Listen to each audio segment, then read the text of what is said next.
নবীজি সাল্লাল্লাহু আলাইহি ওয়াসাল্লাম বলেন, ওয়াতাকসুরাজ জালাজিলু, কিয়ামত ততক্ষণ সংগঠিত হবে না যতক্ষণ জালজালা ভূমিকম্প না বাড়বে। ভূতত্ত্ববিদ যারা, তারা বলেন এই একবিংশ শতাব্দীতে ভূমিকম্পের মাত্রা খুব বেড়েছে। সার্বিক পরিস্থিতিতে এটাই বোঝা যায় ভবিষ্যতে এই ভূমিকম্পের মাত্রা আরো বাড়বে। প্রথম কথা হলো ভূমিকম্প কেন হয়? প্রশ্নটা যদি ভূতাত্ত্বিকদের করা হয়, তারা বলবে টেকটনিক প্লেটের নড়াচড়ার কারণে হয়। কারণ পৃথিবীর এই উপরিভাগ বিভিন্ন বড় বড় খণ্ডে বিভক্ত। এক একটা খণ্ডকে তাদের ভাষায় বলে এক একটা প্লেট। আমরা যেমন আছি ইন্ডিয়ান প্লেটের মধ্যে, আমাদের পাশে আছে ইউরোশিয়া প্লেট, আর এক পাশে আছে বার্মা প্লেট।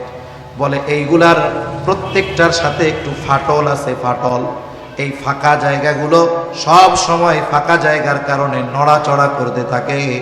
বলে যখন এই নড়াচড়ার মাত্রাটা একটু বাড়ে, ভূমিকম্পের মাত্রা বাড়ে, কাঁপুনির মাত্রাটা বেড়ে যায়, আর তখন মনে হয় এই বুঝি কিয়ামত শুরু হয়ে গেল। আমাদের দেশে গত নভেম্বর মাসে যে ভূমিকম্পটা হয়েছে 5.7 মাত্রা, আমাদের বাংলাদেশের জন্য এই মাত্রা বিপজ্জনক। কয়েক পয়েন্ট বাড়লে আরো বেশি ক্ষতি হওয়ার সম্ভাবনা ছিল, কিন্তু পৃথিবীর অনেক দেশে এটা স্বাভাবিক মাত্রা। যেমন জাপানে 5-6 পয়েন্টের ভূমিকম্প, 7 পয়েন্টের ভূমিকম্প, 7 মাত্রার, এটা প্রায় সময় হয়। ওইভাবে তারা তাদের স্থাপনাগুলোকে গড়ে তুলছে। তা এই যে ভূমিকম্প হয় কেন, ভূতত্ত্ববিদরা জবাব দিবে টেকটনিক প্লেটের নড়াচড়ার কারণে হয়। আচ্ছা, এরপরে যদি জিজ্ঞাসা করা হয় টেকটনিক প্লেট এটা নড়ে চড়ে কেন, ও নড়ার একটা কারণ আছে না, তখন কি করবে ওরা? আমাদেরকে একটা বুঝ দিয়ে দিবে আর কি। বলবে জলবায়ুর পরিবর্তন, উত্তর মেরুর বরফ সব গইলা শেষ হয়ে যাইতেছে, ভূপৃষ্ঠ থেকে এই সেই হ্যান ত্যান টয়া বুঝবে এই কারণে ভূমিকম্প হইতেছে, মাঝে মধ্যে আরো হবে। কিন্তু আমরা ইমানদার। ভূমিকম্প হলো জমিনে সংগঠিত একটি বিপর্যয়, একটি মুসিবত, একটি আযাব। যেহেতু এটা একটি বিপর্যয়, একটি মুসিবত, আর মুসিবত সংগঠিত হওয়ার কারণ কোরআন হাদিসের মধ্যে আছে না নাই? আছে।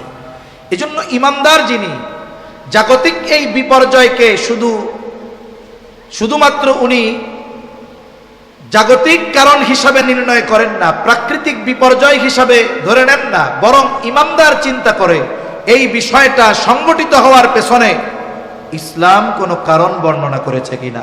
এখন আসেন আমরা একটু জানি কেন ভূমিকম্প হতে পারে। আল্লাহ তাআলা কোরআনুল কারীমে বলেন, যাহারাল ফাসাদু ফিল বাররি ওয়াল বাহরি বিমা কাসাবাত আইদিন নাস লিয়ুযীকাহুম বা'দাল্লাযী আমিলু লা'আল্লাহুম ইয়ারজিউন। আল্লাহ রাব্বুল আলামিন বলেন, পানিতে স্থলে যত ধরনের বিপর্যয় সংগঠিত হয় সব মানুষের হাতের কামাই।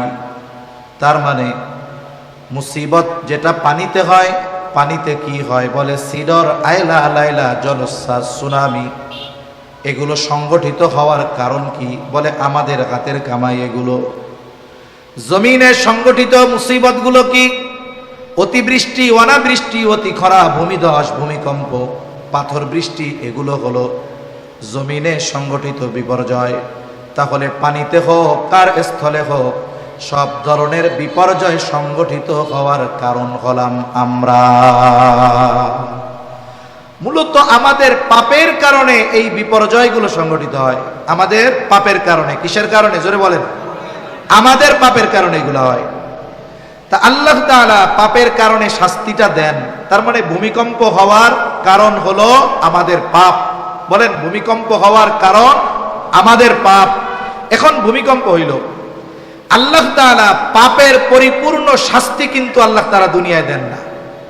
কারণ প্রতিদান ভালো হোক আর মন্দ হোক পরিপূর্ণ দিবেন আল্লাহ আখিরাতে। ওয়া ইন্নামা তুওয়াফাউনা উজুরাকুম ইয়াওমাল কিয়ামা। আল্লাহ তাআলা কিয়ামতের দিন আমাদের এই দুনিয়ার যত কর্ম আছে, ভালো হোক আর মন্দ হোক, সব কর্মের পূর্ণ প্রতিদান দুনিয়ায় দিবেন না, দিবেন কোথায়? আখিরাতে। তাইলে দুনিয়ায় যেই মুসিবত দেন এটা কতটুক? বলে এটা দেন সামান্য আমলের শাস্তি, সামান্য পাপের শাস্তি। লিউযীকাহুম বা'দাল্লাযী আমিলু, সামান্য পাপের শাস্তি দেন, তাতেই অবস্থা খারাপ। তাতেই অবস্থা কি হয় আমরা 5.7 মাত্রার ভূমিকম্পে এটা মোটামুটি বুঝতে পারছি। তাহলে ভূমিকম্প হওয়ার কারণ পাপ। এখন এই পাপের কারণে ভূমিকম্প হলো বা শাস্তি আল্লাহ দিলেন, উদ্দেশ্য কি? উদ্দেশ্য তো একটা আছে। যেমন ছাত্র যদি অন্যায় করে ওস্তাদ শাস্তি দেয়, শাস্তি দেওয়ার কারণ কি? তার অপরাধ। উদ্দেশ্য কি? মেরে ফেলা নয়, উদ্দেশ্য হলো সংশোধন। এখন বলেন তো ওই ছাত্রের যদি সংশোধন না হয় শাস্তির পরে, দেখা গেল ওই অপরাধ চলমান আছে, তাহলে পরের বার যদি ওস্তাদ একই অপরাধের কারণে শাস্তি দেন, আগের বারের চাইতে শাস্তির মাত্রা কম হবে না বেশি হবে? তাইলে 5.7 মাত্রার ভূমিকম্প হওয়ার কারণ পাপ। উদ্দেশ্য যেন আমরা পাপ ত্যাগ করি, কিন্তু আমরা পাপ ত্যাগ করি নাই, এটাই বাস্তব। বলেন তো ভূমিকম্প হওয়ার পরে এরপর থেকে নিয়ে মানুষ সব পাপ কাজ ছাইড়া দিয়া এখন 5 ওয়াক্ত নামাজ জামাতে পড়ে, জুমার দিনে যেই মুসল্লি হয় এখন ফজরে সেই মুসল্লি হয়, নাকি মুসল্লি আগের মতোই আছে? আগের মতোই আছে। তাইলে মনে হয় এখন আমাদের দেশে সুদ ঘুষ দুর্নীতির কারবারি মনে হয় আর নাই। অহেতুক তেল মজুত করে কৃত্রিম সংকট সৃষ্টি করে অতিরিক্ত দামে এই যে বিক্রয় করা, এই মজুতদারিতা, এটাও আছে। এক কথায় ভূমিকম্প হয়েছে, আল্লাহ শাস্তি দিয়েছেন পাপের কারণে। যেহেতু আমাদের পরিশুদ্ধ হয় নাই, আমরা যেহেতু পাপ ত্যাগ করি নাই, যদি সামনে আল্লাহ ভূমিকম্প দেয় মাত্রা কি কম হবে না বেশি হবে? তাহলে ভূমিকম্প দেওয়ার উদ্দেশ্য কি? শাস্তি দেওয়ার উদ্দেশ্য কি? আল্লাহ তাআলা বলেন লাআল্লাহুম ইয়ারজিউন, এই যে শাস্তি দেওয়ার উদ্দেশ্য হলো যাতে করে তারা প্রত্যাবর্তন করে, ফিরে আসে, পাপ থেকে নেকের পথে ফিরে আসে, শয়তানের পথ থেকে আল্লাহর পথে ফিরে আসে। কিন্তু আফসোসের বিষয় আমাদের অবস্থান এখনো পরিবর্তন হয় নাই। শাস্তির পরেও আমাদের অবস্থা হলো লোহার মতো। কারণ লোহাকে যখন কামার পিটায়, লোহার থেকে একটা আওয়াজ বের হয়, যেই সেই কেমন যেন লোহা তখন কামার রে বলে, কামার তুমি আমাকে যতই পোড়াও না কেন, পিটাও না কেন, পিটাইয়া আমারে তুমি কোদাল বানায় ফেলবা, দা বানায় ফেলবা, ছুরি বানায় ফেলবা, খুন্তা বানায় ফেলবা, কিন্তু পিটাইয়া পুড়াইয়া আমারে তুমি লোহা বানাইতে পারবা না। আমি যাই হই না কেন, আমি যেই সেই লোহাই রয়ে গেছি। আমাদের অবস্থা এরকম। মুসিবত আসে, বিপর্যয় আসে, কিন্তু আমাদের আখলাক, আচার আচরণ, আমল, চারিত্রিক পরিবর্তন হয় না। যার কারণে আসন্ন বিপদগুলো, চলে যাওয়া মুসিবত বিপদের চাইতে আরো ভয়াবহ হওয়ার সম্ভাবনা বেশি থাকে। আল্লাহ আমাদের হেফাজত করুক। এখন বলতে পারেন হুজুর, আমরা যদি পাপ কাজ ছাইড়া দেই গোটা দুনিয়ার ভূমিকম্প বন্ধ হবে, গোটা দুনিয়ার আযাব গজব বন্ধ হবে? না, বন্ধ হবে না। নেক মানুষ থাকবে, নেককার থাকবে, কিন্তু পাপের আধিক্যের কারণে শাস্তি যখন আসবে নেককার মানুষও ছাড় পাবে না। তবে হ্যাঁ, পাপ আমি ওই শাস্তি আসার কারণ হইলাম না। কেন? কারণ আমি পাপ থেকে যেহেতু বেঁচে আছি, শাস্তি আসার কারণ আমি হই নাই ঠিক। শাস্তি আসলে আমি মারা যাব ঠিক, কিন্তু আল্লাহর কাছে বলার সুযোগ আছে যে আল্লাহ, যেই পাপের কারণে আপনি ওই শাস্তি দিয়েছিলেন, ওই পাপ আমার দ্বারা সংগঠিত হয় নাই। আল্লাহ আমাদের সব ধরনের পাপ থেকে বেঁচে থাকার তৌফিক দান করেন। 3 নাম্বার, নবীজি সাল্লাল্লাহু আলাইহি ওয়াসাল্লাম বলেন ওয়ায়াতাকারাবাজ জামান, কিয়ামত ততক্ষণ হবে না যতক্ষণ না সময় নিকটবর্তী না হবে। কিয়ামতের আগে সময় নিকটবর্তী হয়ে যাবে। নবীজি আর এক হাদিসের মধ্যে বলেন কিয়ামতের আগে সময় নিকটবর্তী হয়ে যাবে। এক যুগ 1 বছরের মতো মনে হবে, বছরকে মাসের মতো মনে হবে, মাসকে সপ্তাহের মতো মনে হবে, সপ্তাহকে দিনের মতো মনে হবে, দিনকে ঘন্টার মতো মনে হবে, ঘন্টাকে মিনিটের মতো মনে হবে, মিনিটকে আগুনের স্ফুলিঙ্গর মতো মনে হবে। তার মানে সময়টা মুহূর্তের মধ্যে চলে যাবে, মুহাদ্দিসিনে কেরাম বলেন এর দ্বারা উদ্দেশ্য হলো সময় থেকে বরকত উঠে যাবে। জিনিস যদি বেশি হয়, বরকত যদি না থাকে, ওই বেশি জিনিস দিয়েও উপকৃত হওয়া যায় না। জিনিস যদি পরিমাণে কম হয় কিন্তু এটা যদি বরকতময় হয় তাহলে ওই অল্পটা দিয়ে বেশি উপকৃত হওয়া যায়। জাস্টিস মুফতি তকি উসমানী দামাত বারকাতুহুমুল আলিয়া হযরত সময়ের মূল্যায়ন নিয়ে এক বয়ানের মধ্যে বলেন, সময়টা হলো এমন, মানুষ যদি চায় সময়কে সে প্রলম্বিত করতে পারে, আবার মানুষ যদি গাফলতি করে, উদাসীনতা করে, তার সময়টা সংকীর্ণ হয়ে যায়। এটা কেমন যেন একটা রাবারের মতো। 10 ইঞ্চি একটা রাবার, যখন আমরা জোরে শক্তি দিয়ে টান দিব এটা 100 ইঞ্চি পরিমাণ জায়গা দখল করবে। ছেড়ে দিব 10 ইঞ্চি হয়ে যাবে, টান দিব 100 ইঞ্চি। 100 ইঞ্চি হওয়ার পরেও এটা রাবারই থাকবে। ছেড়ে দেওয়ার পরে যখন 10 ইঞ্চি তখনও রাবার থাকবে। সময়টা এরকম রাবারের মতো। আমরা আমাদের কাজের দ্বারা সময়টাকে প্রলম্বিত করতে পারি, আবার আমরা আমাদের উদাসীনতা আর গাফলতির দ্বারা সময়কে বরকত শূন্য করে ফেলতে পারি। তাই সময় যদি আমরা নেক কাজে অতিবাহিত করি তাহলে সময়টা বরকতময় হবে। আচ্ছা, আমি শেষ করব কখন? তাহলে সময়টা আমি যদি নেক কাজে অতিবাহিত করি তাহলে সময়টা কি হবে? বরকতময় হবে, ধীরে যাবে। উদাহরণ দিলে বুঝতে সহজ হবে। অনেক সময় এক মসজিদে যিনি দীর্ঘদিন নামাজ পড়েন, ইমাম সাহেবও অনেক পুরাতন, এখন এই ইমাম সাহেবের ব্যাপারে মোটামুটি ওনার সব ডিগ্রি অর্জন করা হয়ে গেছে। ইমাম সাহেবের ফজরের নামাজে কয় রাকাত লাগে, আসরে কয় রাকাত লাগে, জোহরে কয় মিনিট লাগে, মোটামুটি মুসল্লিদের মুখস্থ। আবার আরেক সমস্যা কি, সামনে তো ঘড়ি থাকে, ইমামের সামনে ঘড়ি থাকে না নামাজ পড়ানোর সময়, ঘড়ি সব মুসল্লিদের সামনে। অনেক মসজিদে দেখছি যে একেবারে সামনের দেয়ালে এই পাশে 6টা, এই পাশে 6টা, বড় মসজিদ 12টা ঘড়ি লাগানো আছে। তার মানে ইমাম সাহেব কয় মিনিটে রুকুতে যায় এটা দেখার সুযোগ মুসল্লিদের আছে। স্বাভাবিক নিয়মে ইমাম সাহেব যদি 5:10 ফজরের নামাজ শুরু করেন তাহলে উনি 5:14 রুকুতে যান। সব মিলিয়ে ওনার 10 মিনিট লাগে ফজরের নামাজ পড়তে, এটা স্বাভাবিক গতি। কিন্তু ইমাম সাহেব একদিন চিন্তা করলেন যে একটু সূরাটা লম্বা করি আজকে। অন্যান্য দিন সূরা মুজাম্মিল দিয়ে 2 রাকাত পড়াই, আজকে সূরা মুজাম্মিল দিয়েই প্রথম রাকাত পড়াবো, 1 রাকাত পড়াবো। উনি এখন কেরাত শুরু করছে। অন্যান্য দিন তো 5:14 রুকুতে যাইতেন, আজকে যেহেতু 1 পৃষ্ঠা বেশি পড়বেন, আরো কমপক্ষে 3 মিনিট ওনার সময় বেশি লাগবে কমপক্ষে, তাই না? এখন 5:14 বাজে, ইমাম সাহেব তো রুকুতে যায় না, কি ব্যাপার? 5:15 বাজে গেছে, রুকুতে তো যায় না। এইবার ইমাম সাহেবকে মুসল্লিদের অটো সিগন্যাল দেওয়ার একটা ভাষা আছে, বলেন তো শব্দটা কি? এইবার ইমাম সাহেবের সিগন্যাল দিছে।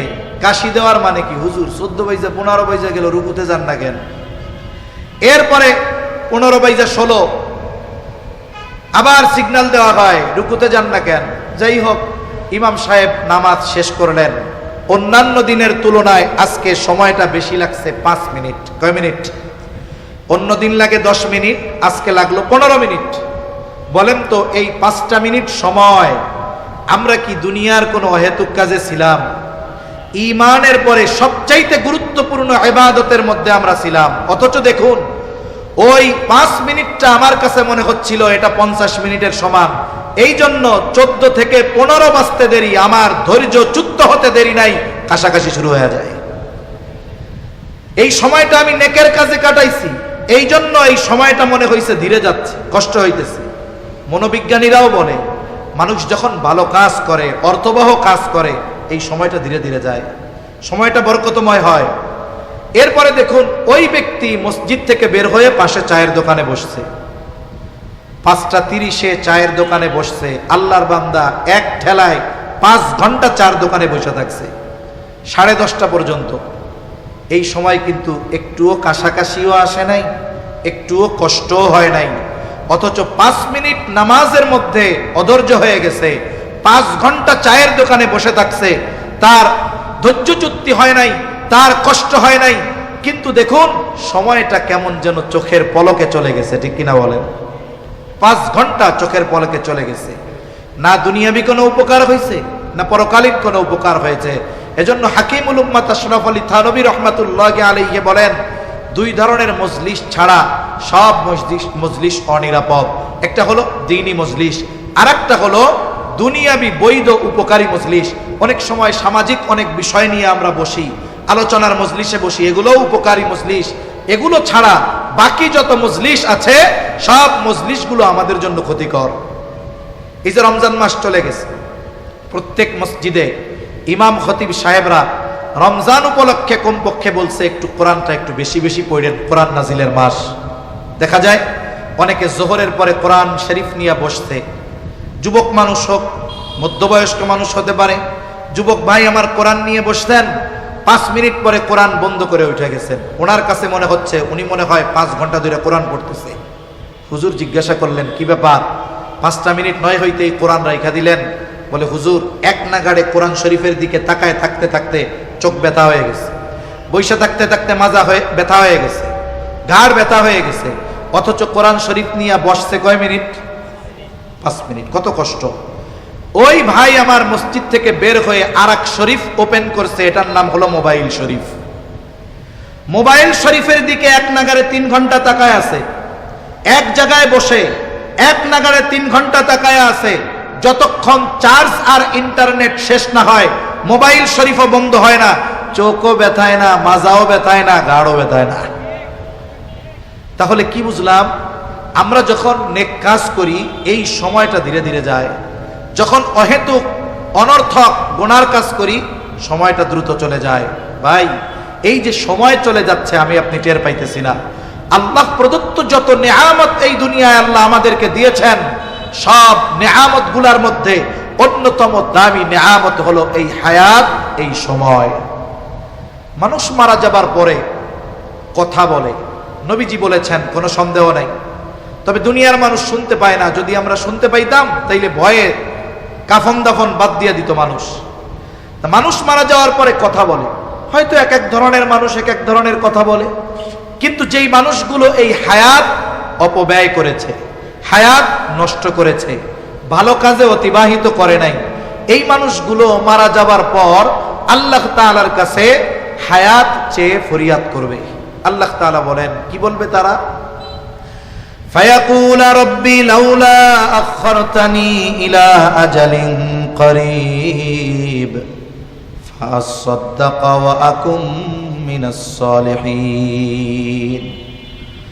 যেই লোকগুলো দুনিয়ার হায়াত নষ্ট করেছে, সম্পদ ছিল সাদকা করে নাই, সুস্থ হায়াত পেয়েছিল নেক আমল করে নাই, সৎকর্ম করে নাই, ওই মানুষগুলো মৃত্যুর পরে আল্লাহর কাছে ফরিয়াদ করে বলবে, ও রব, যদি কিছু সময়ের জন্য অবকাশ দেওয়া হইতো, তার মানে আবার যদি একটু দুনিয়ায় যাওয়ার সুযোগ দিতেন, ও রব, আপনি তো সম্পদ দিয়েছিলেন বিগত হায়াতে, সাদকা করতে পারি নাই, এইবার যদি একটু যাওয়ার সুযোগ দিতেন, ফাআসসাদদাক, আমি ওই সম্পদগুলো আপনার রাস্তায় সাদকা করতাম, ব্যয় করতাম। শুধু তাই না, বিগত হায়াত তো খেলায় খেলায় কাটায় দিয়েছিলাম, এইবার যদি একটু সুযোগ দিতেন, ওয়া আকুম মিনাস সালিহিন, আমি সৎ কর্মশীলদের অন্তর্ভুক্ত হয়ে যাইতাম। তার মানে এইবার যদি যাইতে দিতেন, নেক কাজে সময় কাটাইতাম। বলুন তো, মৃত্যুর পরে ওই ব্যক্তি আল্লাহ তাআলার কাছে যতই ফরিয়াদ করুক না কেন, আল্লাহ তাআলা একটা সেকেন্ডের জন্য দুনিয়ায় আসার সুযোগ তাকে দিবে নাকি? আল্লাহ দিবেন না। অথচ মৃত ব্যক্তি যেই জিনিসটা আল্লাহর কাছে কামনা করবে, হায়াত, সেই হায়াত আমার আপনার এখন আছে। আমি আপনি আছে বিধায় কদর করতে পারতেছি না। এই হায়াতের মূল্য কত বলুন তো? যদি কারো হায়াত শেষ হয়ে যায়, গোটা পৃথিবীর সব সম্পদ দিয়ে 1 মিনিট হায়াত কেনা যাবে? জোরে বলেন না, কেনা যাবে?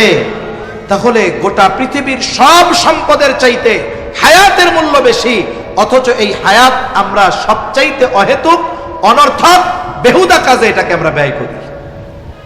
টাকা ব্যয় করার সময় হিসাব করি, অথচ ওই টাকার চাইতে হায়াতের দাম বেশি। তাই আজকে থেকে আমরা হায়াত হিসাব করে ব্যয় করব। কেমনে হিসাব করে ব্যয় করব? সময় তো যাইতেই থাকবে, তবে হ্যাঁ, হিসাবটা এইভাবে করব, আমি 1 ঘন্টা মোবাইল টিপবো। কথার কথা, মোবাইল টিপে না অনেকে, আমরা মোবাইল টিপি, প্রয়োজনে টিপি, অপ্রয়োজনে টিপি। আমি হিসাবটা করব যে আমি 1 ঘন্টা মোবাইল টিপবো, এই মোবাইল টিপলে আমার আখিরাতের কি ফায়দা আছে?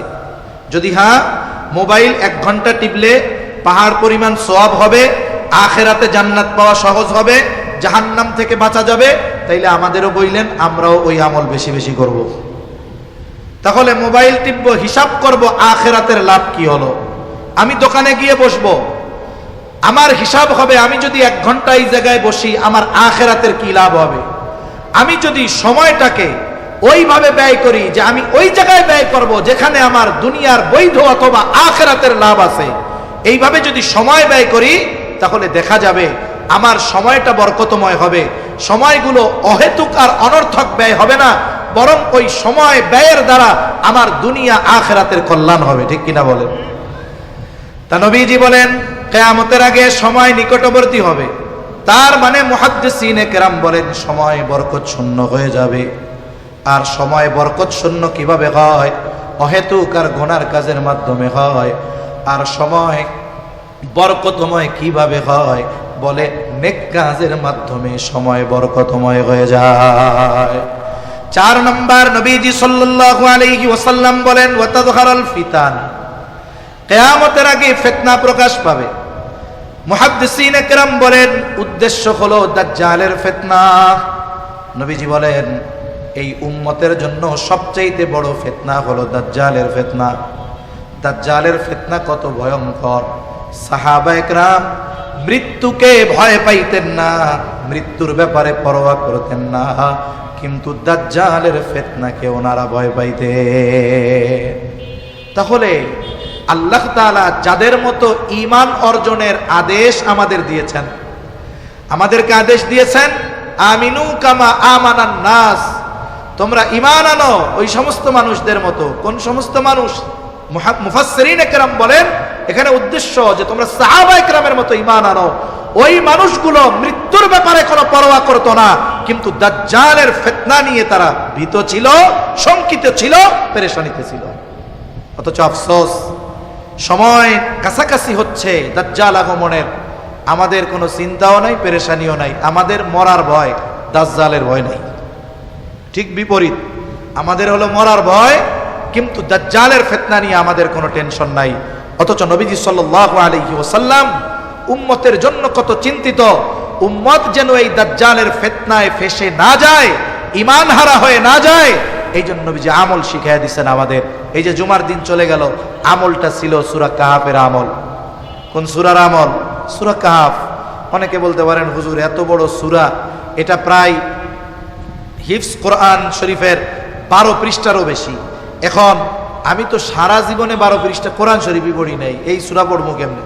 তাদের জন্য নবীজি শর্ট কোর্স জানাইছে। নবীজি বলেন যেই ব্যক্তি সূরা কাহাফের প্রথম 10 আয়াত মুখস্থ করবে, সাথে সাথে এটার উপরে আমল করবে, জুমার দিন তিলাওয়াত করবে, নবীজি বলেন ওই ব্যক্তিকে আল্লাহ তাআলা দাজ্জালের ফিতনা থেকে হেফাজত করবে।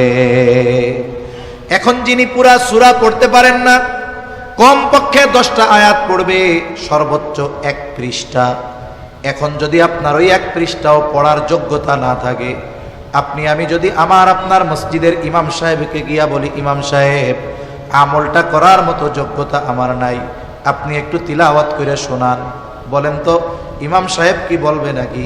শুনাইতে পারি, বেতন 2000 বাড়ানো লাগবে, এটা বলবে? বরং ইমাম সাহেব স্বতঃস্ফূর্তভাবে আনন্দ চিত্তে শোনাবে। কেন? কারণ আমরা ইমাম সাহেবদের যা মনে করি না কেন, মুসল্লিরা যদি আমল বেশি করে এতে সবচাইতে বেশি আনন্দিত হয় ইমাম সাহেব। চিন্তা করে মানুষ অন্য মসজিদে যায় কয় জানেন আমার মসজিদের মুসল্লিরা আমলের দিক দিয়ে আলহামদুলিল্লাহ 1 নম্বর। এরপরে কি করতে পারেন? মোবাইল সবার কাছে আছে, এখন যেটা বাটন ফোন এটাতেও রেকর্ডিং করা যায়। আপনি ইমাম সাহেবের কাছ থেকে সুন্দর মতো ওই 10 আয়াত রেকর্ডিং করে নিলেন, এখন দৈনিক 10 বার 20 বার 50 বার শুনেন। যদি শুনতে থাকেন দেখা যাবে আগামী সপ্তাহে আপনি 10 আয়াতের হাফেজ হয়ে যাবেন। আমাদের ইচ্ছা নাই, আগ্রহ নাই, এই কারণে আমাদের থেকে আমলগুলো ছুটে যায়। আমরা জুমার দিন সূরা কাহাফের এই আমল করব তো ইনশাআল্লাহ? এক বুজুর্গ বলেন, এই জামানায় সূরা কাহাফের এই আমলটা এতটা জরুরি মনে করা দরকার, বেঁচে থাকার জন্য শ্বাস প্রশ্বাস যেমন জরুরি, জুমার দিন সূরা কাহাফের আমলটাকে ওই রকম জরুরি বানানো দরকার। আর এক বুজুর্গ বলেন যে এই আমল তো দাজ্জালের মতো মহা ফিতনা থেকে উম্মতকে হেফাজত করবে। দাজ্জাল তো হঠাৎ আসবে না, দাজ্জাল আগমনের আগে অনেক ফিতনা আসবে, বড় বড় ফিতনা। সাধারণ মানুষের সত্য মিথ্যা পার্থক্য করা কঠিন হবে। বলে এই সূরা কাহাফের আমল মানুষের হৃদয় চক্ষে খুলে দেয়, অন্তর চক্ষুকে খুলে দেয়। বলে যেই আমলটা ওই দাজ্জালের ফিতনা থেকে উম্মতকে বাঁচাবে, আশা করা যায় আমলকারীকে আল্লাহ তাআলা দাজ্জাল আগমনের আগে যত ফিতনা আসবে সব ফিতনা থেকে আল্লাহ হেফাজত করবে ইনশাআল্লাহ। তাই আমলটা আমরা জরুরিভাবে করব তো ইনশাআল্লাহ। এই শুক্রবার তো গেছে, আমরা নিয়ত করি, পাক্কা ইরাদা করি আগামী জুমা থেকে সূরা কাহাফের এই আমল আমরা ছাড়ব না করেন ইনশাআল্লাহ। 5 নাম্বার, নবীজি সাল্লাল্লাহু আলাইহি ওয়াসাল্লাম বলেন, ওয়া তাকসুরুল হারজ, কিয়ামত ততক্ষণ হবে না যতক্ষণ না হত্যাকাণ্ড না বাড়বে। সাহাবায়ে কেরাম জিজ্ঞাসা করলেন, ইয়া রাসূলুল্লাহ সাল্লাল্লাহু আলাইহি ওয়াসাল্লাম, আমরা তো প্রতি বছর যুদ্ধের ময়দানে হাজার হাজার মুশরিকদের হত্যা করি, এটাও কি হারজ? নবীজি বলেন, না, এটা হারজ নয়। হারজ হলো প্রতিবেশীকে হত্যা করবে, চাচা ভাতিজাকে হত্যা করবে। তার মানে হারজ হলো এমন হত্যাকাণ্ড যেটা কাফের কর্তৃক মুসলমানদের সাথে, মুসলমান কর্তৃক কাফেরদের সাথে সংগঠিত হবে এমন নয়, বরং হারজ হলো এমন হত্যাকাণ্ড যেটা মুসলমানদের নিজেদের মধ্যে সংগঠিত হবে। এখন আমাদের সমাজে অনেক আছে প্রতিবেশীকে হত্যা করে, আছে না নাই? ভাই ভাইকে হত্যা করে, আছে না নাই? এই যে কয়েকদিন আগে ওই ফরিদপুর 1 আসনে একজন স্বতন্ত্র প্রার্থী নির্বাচন করেছিলেন, জমি নিয়ে দ্বন্দ্ব, একেবারে প্রকাশ্যে বড় ভাইরে গুলি কইরা জায়গায় মেরে ফেলছে। তাহলে বোঝা গেল ব্যক্তিগত কারণে হত্যা, পারিবারিক কারণে হত্যা, সামাজিক কারণে হত্যা, রাজনৈতিক কারণে হত্যা, অর্থনৈতিক কারণে হত্যা, প্রভাব প্রতিপত্তি বিস্তারকে কেন্দ্র করে হত্যা, একের পর এক হত্যাকাণ্ড সংঘটিত হচ্ছে। অথচ নবীজি আর হাদিসের মধ্যে বলেন, কিয়ামত ততক্ষণ সংঘটিত হবে না যতক্ষণ না প্রতিবেশীকে হত্যা করবে। তার মানে প্রতিবেশীকে হত্যা করা এটা কিয়ামতের অন্যতম আলামত। এখন সময়ের সাথে সাথে হত্যাকাণ্ড বাড়বে। আমরা কি করব? আমরা তো হত্যাকাণ্ড বহুদূর, আমরা চেষ্টা করব আমার আপনার দ্বারা, জবানের দ্বারাও যেন অপর কোন মুসলমান ভাই কষ্ট না পায়। আঘাত তো বহুদূর, আমার তো টার্গেট থাকবে আমার আর এক মুসলমান ভাই আমার জবান দিয়েও যেন অন্যায়ভাবে কথার দ্বারাও কোনো কষ্ট না পায়। রাসূলুল্লাহ